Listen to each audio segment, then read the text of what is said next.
Hi everyone, welcome to my channel. இன்றைக்கி நம்மளோட special breakfast recipe வரகு அவல் உப்புமா. அதுக்கு நம்ம ஃபஸ்ட்டு ஒரு மீடியம் சைஸ் ஆனியன், ஒரு கேரட், ஆறு பீன்ஸ், ஒரு பொட்டேட்டோ, ஒரு பச்சை மிளகா, சின்ன துண்டு இஞ்சி, 5-6 கருவேப்பிலை சாப் பண்ணி வச்சுக்கலாம்.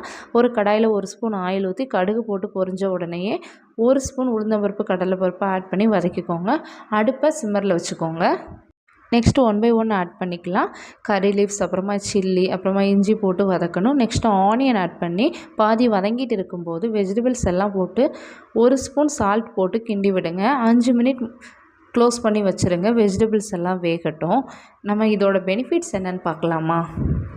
ரத்த சர்க்கரை அளவை குறைச்சி இன்சுலின் அளவை அதிகரிக்குது. ஹை ப்ரோட்டீன், உடலில் உள்ள கொழுப்பை குறைச்சி இதய நோய் வருவதை தடுக்குது. வெயிட் மேனேஜ்மெண்ட்டுக்கு ஹெல்ப் பண்ணுது. டைஜஷனுக்கு ஹெல்ப் பண்ணுது. இர்ரெகுலர் பீரியட்ஸை ரெகுலராக ஆக்குது. பெண்கள் இது உணவில் அடிக்கடி சேர்த்துக்கக்கூடிய ஒரு சாப்பாடு.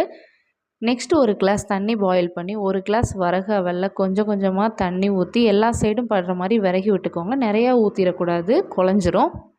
நெக்ஸ்ட்டு வெஜிடபிள்ஸ் வெந்த உடனே இந்த அவலை கடாயில் ஆட் பண்ணி நல்லா மிக்ஸ் பண்ணிவிட்டு ஒரு 5 மினிட்ஸ் க்ளோஸ் பண்ணி வச்சுடுங்க.